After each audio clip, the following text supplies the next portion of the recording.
everyone and welcome to today's Chrissy B Show. Now, as you may or may not be aware, we're right at the start of Cervical Cancer Awareness Week. So we thought we would start off the year by raising awareness for an incredibly dangerous disease that affects many women. We'll be featuring Kate Sanger from Joe's Cervical Cancer Trust, the UK's largest cervical cancer charity, to talk about the work they've been doing, not just during the Awareness Week, but all year round. Plus, they'll be talking to us about some of the warning signs you should be looking out for if you're concerned for your cervical health. Dr. Rob Hicks will be answering your medical questions and will be featuring some amazing artwork being created right here in the studio. We'll also be talking to Browne about how to face fear in the workplace, and I'll be giving you some tips on how to cope with bad news. And now let's welcome Kate Sanger from the Cervical Cancer Trust.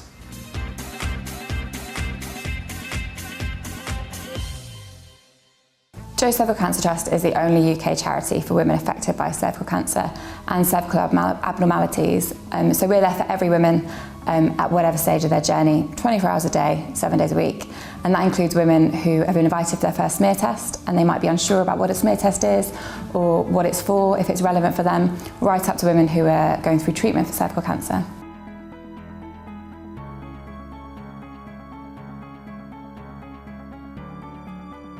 So we were founded by a man called James Maxwell after his wife Jo sadly passed away from cancer.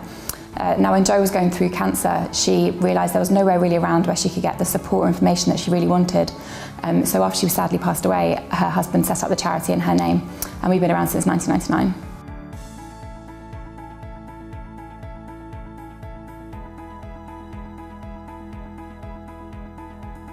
So cervical cancer is a preventable disease in the majority of cases, and that's through the HPV vaccination, which is offered to girls at school, and through cervical screening or smear tests. So a lot of the work that we do is around raising awareness of cervical screening and of vaccination, and also the symptoms of cervical cancer. Now lots of women, every woman is invited for cervical screening, however about 1 in 4 women don't actually attend screening, and there's so many different reasons why women don't attend. So a lot of our work is trying to really understand the reasons why different groups of women, different ages of women don't attend screening, and to reach them, to help them understand what the test is for, and help them try to hopefully to attend.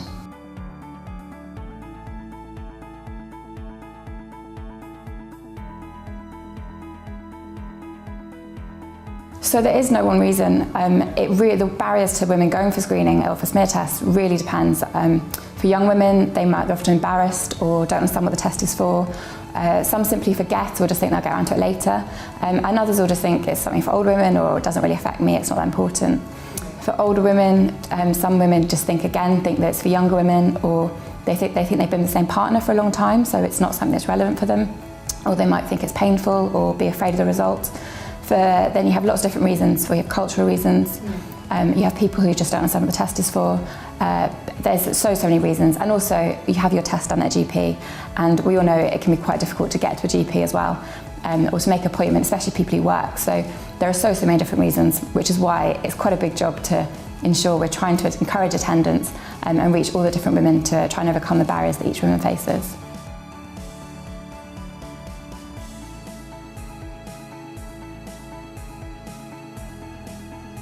So the HPV vaccination, or human papillomavirus, it's a vaccination that's offered to girls in school. So it's offered to girls around 11 to 12 in school, but it's available from 11 to 18. So if you're in that age group, or you have a daughter in that age group and who hasn't had it, then the vaccination might be available for you. So go and see your GP. And the HPV vaccination prevents against 70% of cervical cancers. So for those girls who are offered it, it's a really, really valuable way of protecting them against cervical cancer.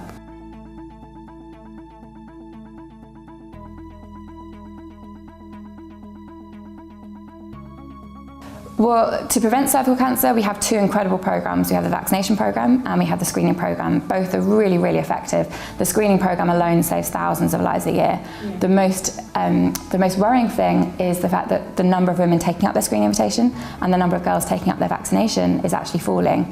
So there is enough to prevent the cancer if everyone was using the preventative methods that are there. But the number of women attending smear tests is falling. In England, it's at a 20-year low. So the number of women actually having the preventative measure is falling. So it's likely that the number of people diagnosed with the cancer are actually going to increase, which is why a lot of the work that we do at the charity is to ensure that people do understand what screening is, to try and change around the declining rates so we actually can prevent more cases of cervical cancer. So for young women, taking up the invitation is really, really important, because among young women aged 25 to 29, 1 in 3 women don't attend, so that's much lower than the national average of 1 in 4, which is across all age groups. But for anyone who's under 25 who is concerned, symptom awareness is really important. So if you experience any symptoms of cervical cancer, then you should go and seek to your GP.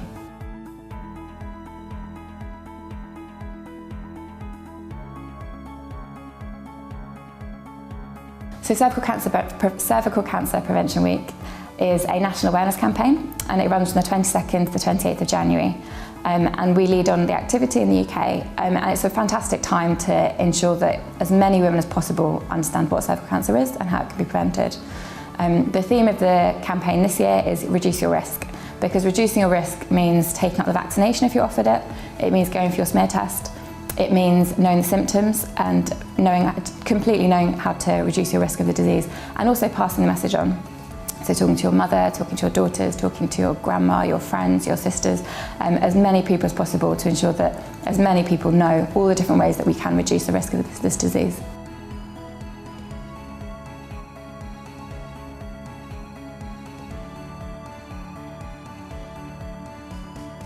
I think as a charity, we've grown a lot over the last few years. So since we started in 1999, we were just a few people, and now we're a big charity. There's over 20 of us in the office, with loads of volunteers all over the country who help us get those messages out there. So for us to have grown so much, we run national campaigns. During Cervical Cancer Prevention Week, we run a campaign called Smear for Smear, which is a social media campaign, and we ask people to share smeared lip selfies. So put your lipstick on and smear your lipstick and share your hashtag Smear for Smear, with the message that smear tests save lives, or smear tests prevent cervical cancer. Because we know for a lot of women, just seeing that reminder, or it might be an encouragement or a reminder they need to take up their invitation for their smear test. So I think as a charity we've had a lot of successes. We do amazing outreach work. We work with women in their communities, especially where in areas of deprivation, or where there's high black, minority and minority ethnic communities, because these are some of the communities sometimes where awareness and understanding of the test or of cancer is quite low. So we work with women on the ground in their communities to increase their understanding and awareness, and hopefully get them in to take part in the prevention programmes.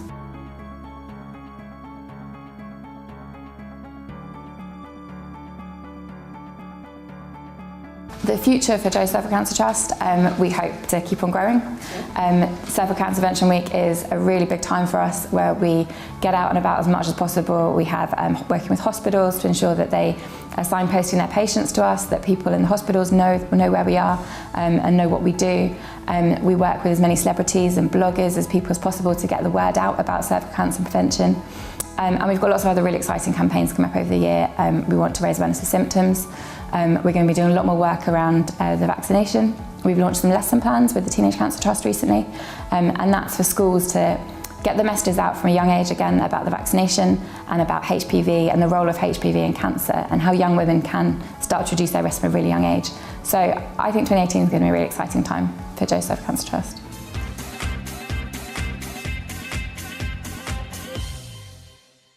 Thank you so much to Kate. Now, Kate will be joining us after the break to talk through some of the warning signs of cervical cancer. But next up, let's take a look at our interview with Tom Baker, the snowman.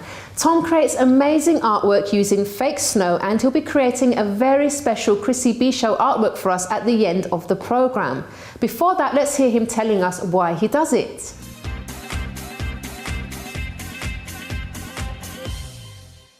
My name is Tom Baker, and I'm a snow window artist. I spray windows at Christmas time with snow spray to create winter scenes.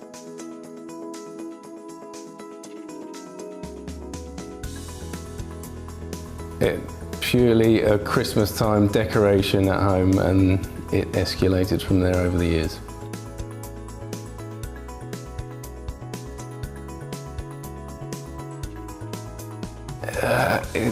It started just just out of, my artistic interest in just messing around with anything that I had, and I found snow spray, and I just looked at the window and thought it never snows outside, so I'll make it snow outside. And then throughout the years, friends, family, people have just asked me to do theirs until someone offered me money to do it, and then it really just stemmed from there.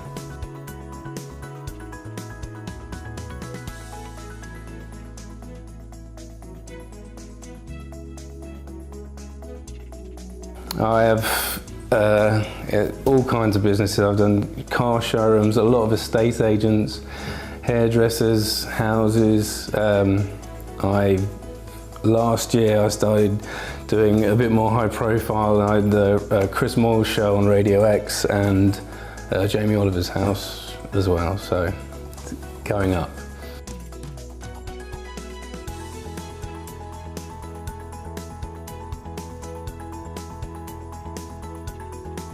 Well, yeah, I mean, some are quite amazed. Some, they just don't expect what they're going to see, so it's just, amazement sometimes, so it's great.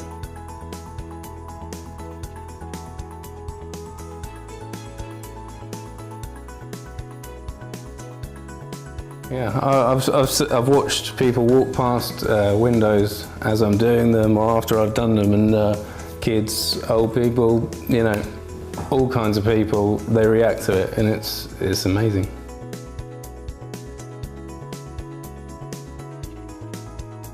Well, I am an obsessive personality where I have to be creating something at any given time, so it's a good season for me because it just keeps me very occupied.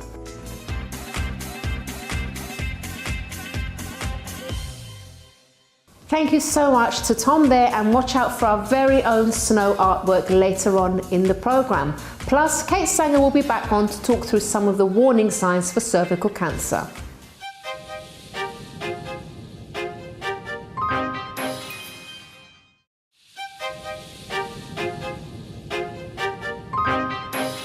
Hi everyone, and welcome back to the Chrissy B Show, the UK's only TV programme that's dedicated to your mental health and well-being. So we're really happy to be a part of Cervical Cancer Awareness Week, and we hope you enjoyed our interview with Kate Sanger of Joe's Cervical Cancer Trust and the great work they're doing to help raise awareness.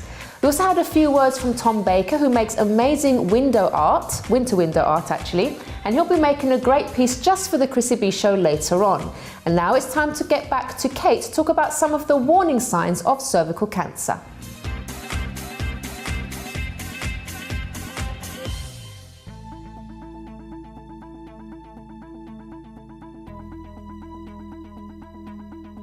Low back pain can be a symptom of cervical cancer.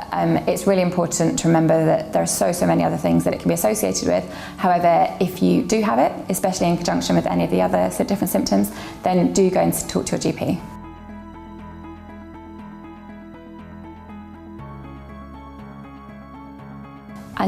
Unusual vaginal discharge, that can be a symptom of cervical cancer as well, yeah.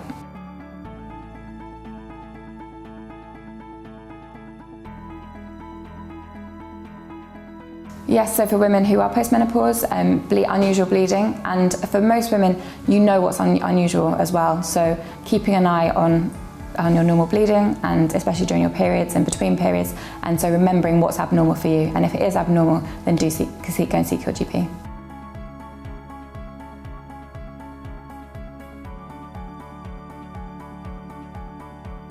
So abnormal bleeding is the most common symptom of cervical cancer, and in the majority of cases it isn't related to cervical cancer at all, and there are many other things that it can be related to.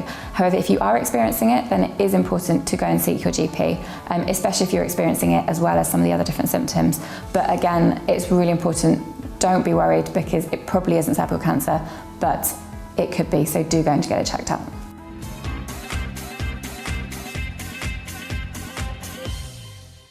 So thanks so much, guys. And now let's head over to Sunny Sommer for some great makeup tips. Hello, Sunny. Hi, and Happy New Year. It's great to be back. Lovely to have you back on, my darling. What are we talking about today? So we are going to start the year with natural makeup for hooded eyes. Now, in case you don't know what hooded eyes are, they are basically kind of like eyes like mine. So when I look straight ahead, you can't really see too much of the moving part of the eyelid. Like with you doing makeup is amazing because I can see your eyelid and you've got really big eyes. Now, most of us do get hooded eyes when we get older because this starts sagging. So the tips kind of eventually are going to be relevant to everybody.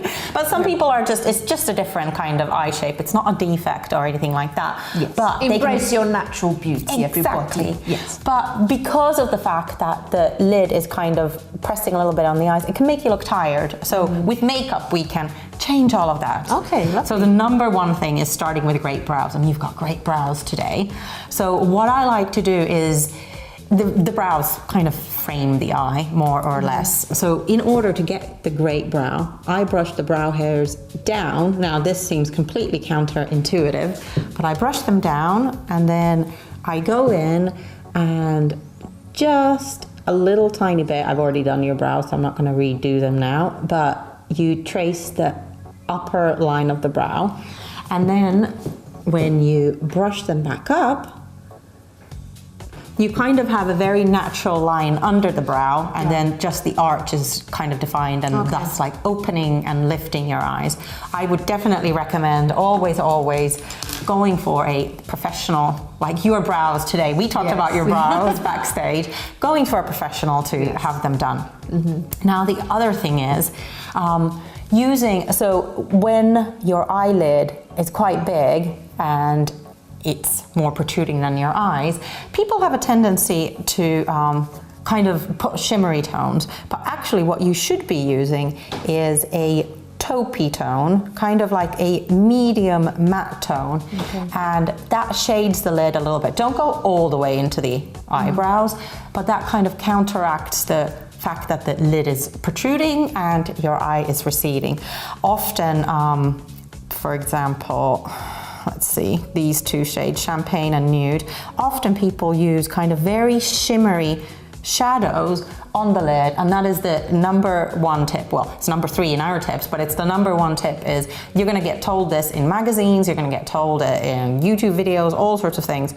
Do not do this. Don't put the shimmery kind of very pale shade on your eyelid, because people are going to see your eyelid, not your eye, and you want them to look at your big bright eyes. Now, my best friend, anybody with hooded eyes needs one of these.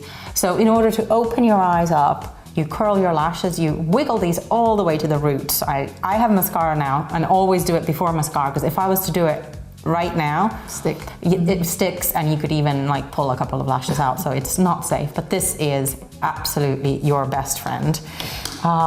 And another best friend is I've been using some lash serums to make my lashes grow. So now when they're curled, they actually touch the skin at the top. And a lot of people with quite hooded eyes, the skin is so low that the lashes touch it, and then you get lots of black spots up here. Now, the best thing to do is, waterproof mascara is not the best. Temperature proof is the best. So waterproof mascara is waterproof but not oil proof, and if you have any oiliness on the eyelids, the oil is going to make those little dots appear anyways. Temperature proof mascara such as this one, this is by Idun, and it's a weird Danish name called Vatten, but it's an amazing brand.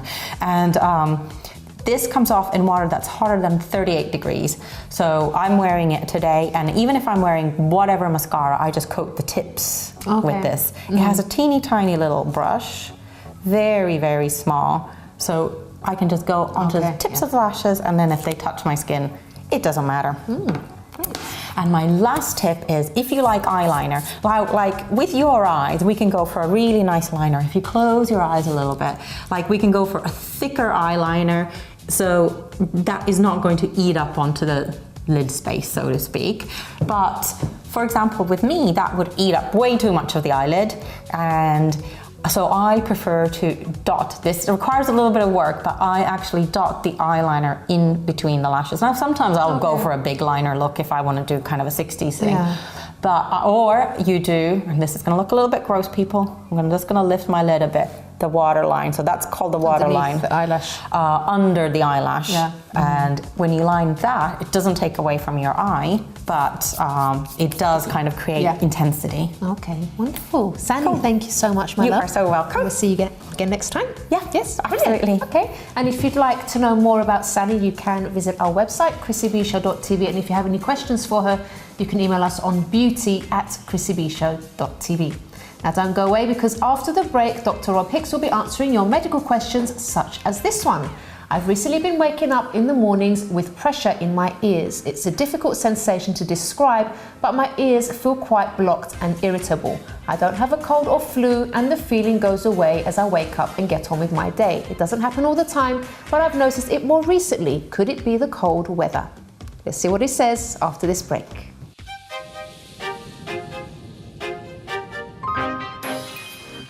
Chrissy B, and my show is all about improving your mental health and being happy. Join me every Monday, Wednesday and Friday at 10 p.m. on my channel Sky 203.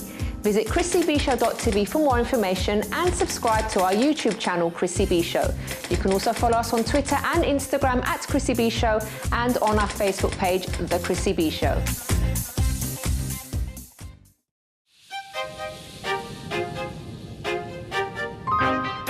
Welcome back to the Chrissy B Show, everyone. So we're really happy to be a part of Cervical Cancer Awareness Week, and we hope you enjoyed our interview with Joe's Cervical Cancer Trust and finding out about the great work they do to help raise awareness. So now it's time to tackle some of your medical maladies with our resident doctor, Rob Hicks. Hello, Rob. Hi, Chris. How are you? I'm well. How are you? Very well, thank you. Very well. If people want to contact us to ask a question, what's the email address? Well, the email address is doctor@chrissybshow.tv.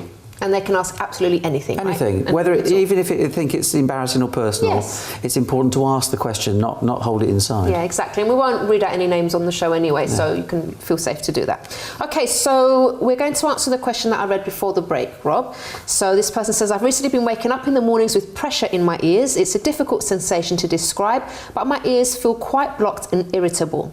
I don't have a cold or flu, and the feeling goes away as I wake up and get on with my day. It doesn't happen all the time, but I've noticed it more recently. Could it be the cold weather? Unlikely to be the cold weather causing this sort of symptom. The sort of things that are going through my mind from what you describe is that this could be related to some intermittent infection or inflammation within the ear. It could be related to some kind of intermittent blockage in the ear. So, for example, we commonly find these symptoms when somebody's got some wax in the ear and it's acting almost like a valve. So, if you remember getting fluid in the ear canal, where you can hear it sort of popping. The wax sometimes acts like a valve, so it holds the fluid there, the water from the shower or the bath, for example, and then as you move, the wax moves and allows that fluid to come out. The other thing to think about is you've got a tube between the ear and the back of the throat called the eustachian tube, and it might be that during the night some fluid is collecting in there, and when you get up, it's able to drain as it normally would. So that's why you're getting these intermittent symptoms. Personally, I would ask you to have a checkup with your doctor, get your doctor to look into your ears, and be prepared for questions like, has your hearing been affected? Is there any discharge from the ears? And the other thing to remember is that when we're feeling stressed or anxious about anything, any symptom can occur. So it might be that when you wake up you're worrying about something, but once you get going in the day and you're focused on something different, then actually this blockage sensation is a symptom of a bit of worry or anxiety. So think about whether that might be behind what's going on. But have a checkup, get your doctor to have a look in your ears in the first instance. Okay, wonderful. Next question. Can you have an allergy and a cold at the same time? How can you decide which is which and which symptoms you are having? That's a really good question, because actually with an allergy called perennial rhinitis, perennial allergic rhinitis, which is essentially like having hay fever all the year round, but even in the winter when there isn't any pollen around, you get the same sort of symptoms as you can with a cold. So, blocked nose, sneezing, runny eyes, maybe a particularly cough, for example. The way to distinguish between the two is that when you've got a cold, those symptoms will normally only last for about a week or two. If it's an allergy to something like house dust mite, for example, or pet hairs, then you'll get these cold-like symptoms pretty much throughout the year unless you have treatment. So yes, you can have both things at the same time. Yes, you can have one or the other. Yes, the symptoms are similar, but where we distinguish between the two is the duration of the symptoms. Okay, next question, Rob. What are some safe remedies for winter vaginal dryness? I've been suffering with this almost every winter and I've heard you shouldn't interfere down there. Is there anything that can be done? Yes, there's plenty that can be done. In the first instance, I think it's a good idea to have a checkup with your doctor because the sort of things that may be happening down there are psoriasis or eczema, which causes dry, irritated skin, just as it does elsewhere on the body. Sometimes it could be a thrush infection, and over the winter time the body may get run down, and that allows the yeast that normally lives in the vagina to proliferate and cause thrush symptoms. Sometimes with a discharge, sometimes simply with redness, sometimes with irritation or dryness, as you're describing. So get that checked out.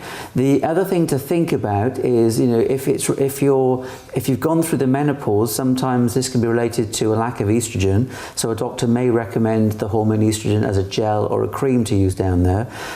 Using a moisturizer is a very, very good idea. Making sure that when you have a bath that it's lukewarm and you're not in the bath too long, and that you pat that area dry rather than rubbing it dry. And I would say avoid things like vaginal perfumes and deodorants, and certainly avoid douching, because that will dry out the skin more and likely to cause more irritation. But again, if this is something that's coming up frequently, it might be related to the sort of clothing that you're wearing in the winter, maybe warmer clothing, woolen clothing that's rubbing and causing the dryness. All those sorts of things are to think about, but have it checked out to make sure there isn't a medical condition that needs appropriate treatment. Okay, thank you, Rob. Next question. Is cabin fever a real condition? Every winter I get really antsy and have a lot of anxiety because I have to stay inside so much. I guess people call this cabin fever, but is it a real psychological problem? Is there anything I can take so I don't get anxiety and depression in these winter months? Okay, well, cabin fever generally is a sort of overall term for when somebody feels bored, irritable, restless because they're stuck indoors. So it's more about how the person's feeling rather than a medical condition. Okay. There's a simple solution to this is get outside. Yes, it's interesting because they say I have to stay inside so much, but you don't have to. No, it depends why. Yeah. So if you can get outside, do so. If you are stuck inside for whatever reason, one of the things to do is to just try and occupy yourself. Whether it's for reading, watching the television, maybe it's writing a diary, maybe it's doing whatever hobby you enjoy, so that you don't get bored and you don't get restless. You did mention things about anxiety and it happening every winter, so that for me sows the seed of, is this actually seasonal affective disorder, the winter depression? And if that's the case, then there's plenty that can be done about it. Again, if you can get outside in the daylight as much as possible, that's a good idea. A little bit of exercise will help. Have a chat with your doctor about some counselling, some cognitive behavioural therapy, maybe some light therapy, or if necessary, some antidepressants. Because this sort of treatment, if it is SAD, seasonal affective disorder, can start before you get your symptoms, so that you won't get your symptoms in the first place every winter. Okay, lovely. Next question, Rob. My baby has oral thrush and I'm very worried. I don't know how she got it and I don't know what to give her. What can I do that's safe and reliable? I feel just awful. Okay, well, the first thing is not to feel awful about it. Thrush for babies in their mouth is actually really very common. Is it? Okay. And it's nothing that anybody's done wrong. The first thing I would advise you to do is make sure that it is thrush, so get your doctor to check and confirm the diagnosis.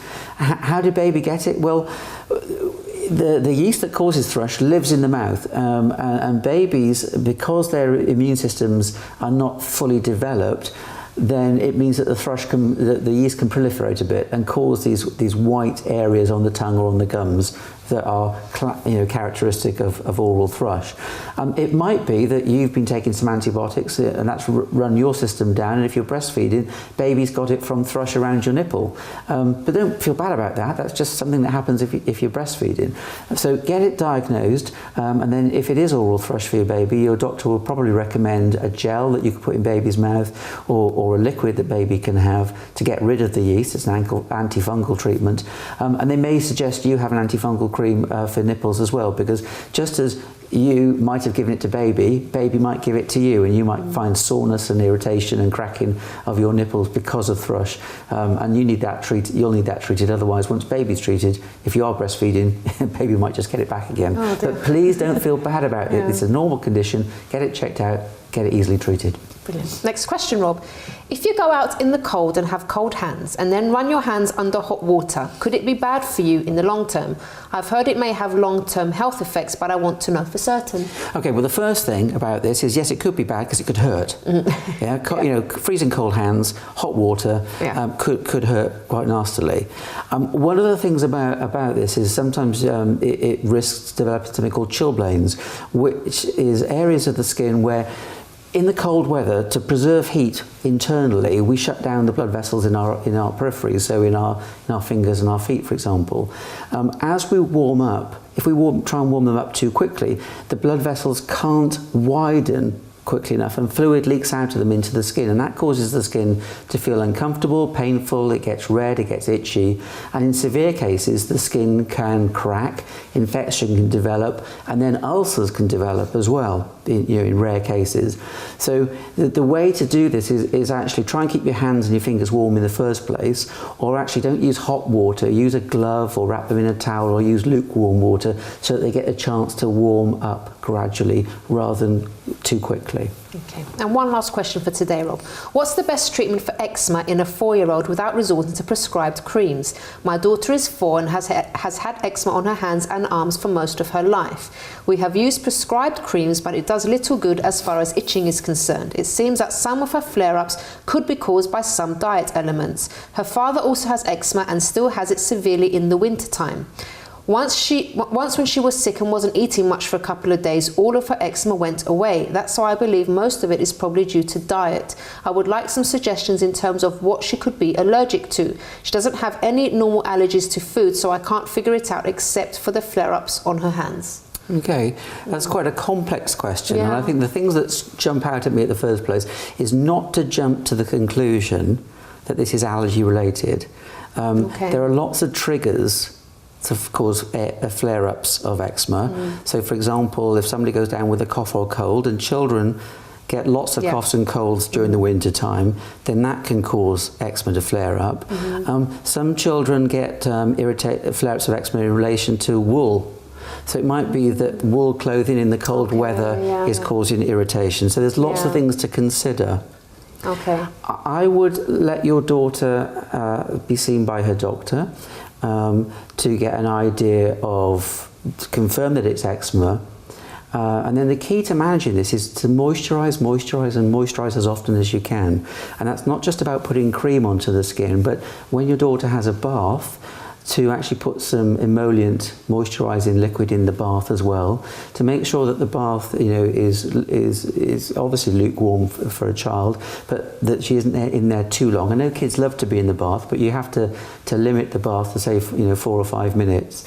When you bring her out of the bath, pat the skin dry rather than rubbing it. But even before you do that, while the skin is still a little bit wet, a bit moist, apply a moisturising cream, because that will actually help lock the moisture into the skin.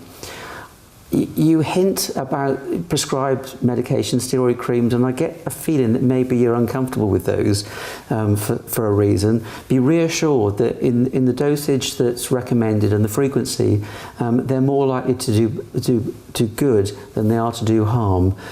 It might mean that you need to take ways of helping your daughter avoid scratching. So maybe mittens, cotton mittens being worn at night, because kids will often scratch in their sleep without realising it. They'll scratch during the day too, so maybe mittens during the day is a good idea. Keep fingernails very short as well, so if she should try and scratch, then she's not going to damage the skin. And think about natural fibres like cotton rather than wool, because they're less irritating to the skin. It might be that the doctor suggests an antihistamine to control itching as well.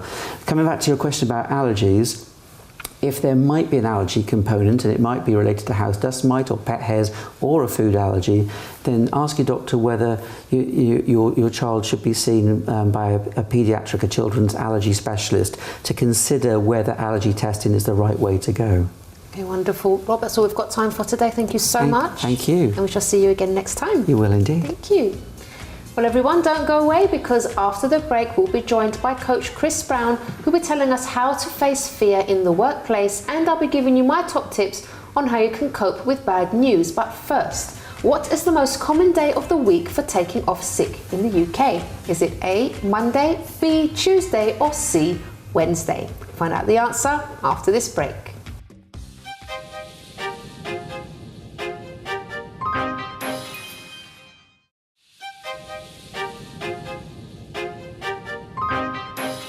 Welcome back to the Chrissy B Show, everyone. So we hope you've been enjoying our show so far today, and you're ready to see Tom Baker's great window art right here in the studio at the end of this part. But first, it's time to speak with Coach Chris Browne on how fear in the workplace can be better managed. But first, before the break, I asked you, according to HR Review, what is the most common day of the week that people call in sick? Is it A, Monday, B, Tuesday, or C, Wednesday? Well, I can tell you that the answer might surprise some of you, with the answer being B, Tuesday. That's right. According to a survey by HR Review, Tuesdays make up 21% of all sick days. This points to the majority of sick days being valid ones rather than the result of an extravagant weekend. The study also saw that in medium to small companies, the average amount of days taken off per person stood at just 1 per year. Now, this clashes with studies in bigger companies, which hold the average at 9 days. Now, another reason why people might not be performing well at work could be because of fear, and we have Coach Chris Browne with us to tell us more. Welcome to the show, Chris. Hi, Chrissy. You know what? I was just thinking, I was listening to what you're saying there, and we're talking about fear in the workplace. But when you think about it, it's universal, right across the board, fear. It's one thing that blocks people from getting anything they really want. You've got to think about it. Let's say you get the opportunity for an interview that you really always wanted. And before that, you're sweating, you're thinking of reasons why you can't go, and to the point, some people actually sabotage themselves and say, I'm not going to go. Or they've got an opportunity to speak in front of the whole office or something like that, and they say, well, I don't think I can do this. They get sick about it, they sabotage themselves, and they don't do it. Reason being is fear. At the end of the day, fear is one of the areas that actually cripples a lot of our lives. It paralyzes us from doing the things that we really want to do. Now, it's funny because there are many different types of fears, and one fear that I was actually looking at, which was kind of interesting, which around this kind of period of year, whether you view this later on or wherever, beginning of the year, people are looking at the time. It's coming to a close year, at the beginning of the year, they start thinking, well, I haven't got enough time to do this, or I haven't achieved this, or I haven't achieved that. And there's a word for it, actually, it's called chronophobic, right? Chronophobia.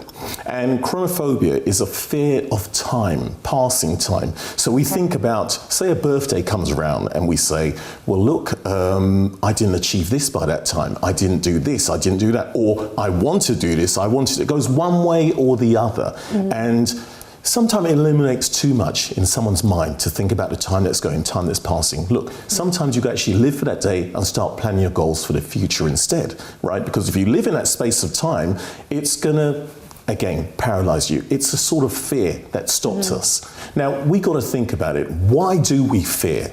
Right? What is it? Where does it come from? And it goes back to, where does it come from? Let's take it back to the time of Neanderthal man, right? Where you go out there and you kill the beast and you bring it home to be fed to the family, right? And there you go. You got this big saber-toothed cat sitting on top there, and you think, well, look, I've got two things to do. It's either I'm going to run, right? Or I'm going to stay there and play pretty cool and be dead. Right? So fear is not always a bad thing, it's actually a good thing. You know, it teaches you when, it gets your adrenaline pumping, the heart pumping, when to actually start running, right? So it's that fight or flight thing. But think about this. Today, we don't need that fear. There are no saber-toothed cats on the corner, down the road, waiting to pounce on you. But in our mind, we still act as if we got that saber-toothed cat on the corner. Might not make it home tonight, that sort of thing. And it's an added fear that's not needed to be there. Let's make it redundant and start thinking of other areas. Now, where does fear actually come from? It's actually a good thing, as I said, even though we use it in the wrong way. We've got that little part of the brain, right, which turns around and it says, look, I'm here to protect you. I'm here to look after you, right? And it's the amygdala. And you've got to think about it. What it does, it stretches boundaries. So we've got to push those boundaries out. Boundaries in front of us, it says, don't step outside that boundary. And you say, well, no, I need to. But then it says, no, you can't do it. You can't jump out the plane. You've done that, haven't you? Jump out the plane. You stretch your boundaries, right? Kind of got thrown out of the plane. Right, all right, you got thrown out of the plane, climb through cliffs, mountains, right? But okay. So yours must have been pushed out a bit further. You challenged yourself, right? And if you don't go back at it, it kind of shrinks in a sense, right? So we got to keep stretching it and challenging ourselves. It's true, yeah. So you got to think about it. Why would you keep doing that when there's no real reason behind it? So now we come to that point, we've got to actually break those limits. So those limits that were held in your mind, we've got to break through them and start stretching it further and further. So how are we going to do that? We've got to start setting goals. Now, I spent a lot of time speaking about goals, but sometimes we're actually afraid to actually set the goals. Why are we afraid to set them? Because we're thinking in our mind, what if I fail? What if it doesn't happen? What if at the end of the day? But that is not what it's about. And if you do have that sort of fear, don't set your goals so big. You know, they're too big sometimes. We've got to do them in bite size, small little sizes, bit by bit. Might be 2 weekly goals, might be just in the morning when you get up, until they build up into about a month, 2 months, and so on. So we've got to break that down so we haven't got that fear of the goals that we actually set, right? Now, taking it from that, what we got to do as well is we got to have a real why, a why behind it. Right? Now, if you know the reason why you're doing it, you will stay on track with that goal. It will maintain your desire to reach the end of that goal. Now, if you haven't got a real why behind it, you're just going to meander part the way, something will put you off, you won't stick on path, and you'll just let it fail. So let's get away from that thing and let's first think of a purpose and a why we have to do it. Your goal isn't for everybody else. Your goal is for you. So you've got to be sincere and honest with yourself about your goals. All right, so you're on the way. If you want to share with someone close, do. It might keep you on track. You'll be accountable to someone, but it's really for you and you've got to be sincere to you. Okay, so as I said, you've got to stretch further. Now, that means taking risk. Nobody became successful without taking a risk somewhere along the line. And if they didn't and it was that comfortable, watch out, you know, because you've got to go through some experiences, some risk to actually grow. So we've got to move away from that, being afraid. And it's easy for me to sit here now and somebody at home is going through something particular and saying it's easy for you to sit there. But if you don't challenge yourself to actually go that bit further and stretch that barrier, it's not going to happen. So yes, start taking risk. I'm not saying jump into anything without thinking about it. Take a calculated risk. You've got to work out what it's about, what's the outcome, is it worth it, am I going to benefit from it, what is actually stopping me? When I know what's stopping me, if it's just a fear, hey, take the risk, go for it straight away, right? So in saying that, now we've got to look at the last one here. And the last one we were saying, as I said, is do not be afraid. Most of the things that you want are on the other side of fear. And I'm sure you've heard it before, but it is an actual fact because the fear is a bit of an illusion in the mind. A fear is what is actually blocking you, and what you really want is on the other side. So what are you going to do? Are you going to take that risk, or are you going to sit there with the fear? If I was you, I'd take the risk. Yes, I would too. Chris, thank you so much. Pleasure. And we'll see you again next time. See you then. Thank you. Bye. And now it's time for my tips on how to cope with bad news.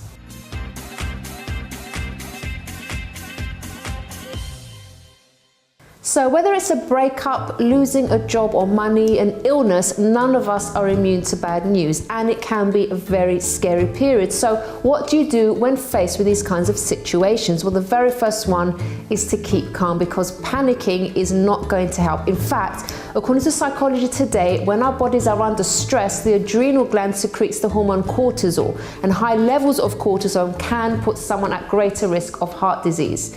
So what they suggest is actually closing your eyes for a few minutes, focusing on your breathing, and think of pleasant images. In my case, for example, when I face hard situations, I close my eyes and I like to pray. So do what works for you to calm you down.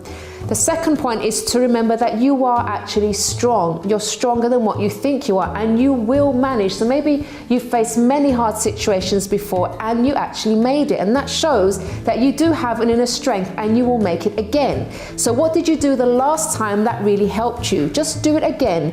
And if this is the first time that you're actually facing a hard situation, then make sure you get some support, because you do not have to do it alone. And the third thing is action plan. Now it's time to actually think. You're over the initial shock maybe. Now think, what can you learn from this experience? How can you now actually move forward? What can you do right now that will actually help your situation, and what can you do daily? And also, what opportunities maybe have arisen from this situation? So for example, if you've lost your job, is it actually time to start the business you've always wanted to start? Have a think about that, because, you know, as I said, you probably have been through some difficult situations before and you made it, and now it's just a sense of looking at opportunities and seeing what you can actually do with that. Well everyone, if you have a story that you would like to share here on this program, or you have some comments about the program, please do email us on info@chrissybshow.tv. You can also tweet us at Chrissy B Show, or leave a message on our Facebook page, The Chrissy B Show. And if you'd like to know more about my mental health journey, you can visit my personal website, which is mylifeafterdepression.com. But just before we go, let's take a look at Tom Baker with his very special Chrissy B window art. Bye-bye for now.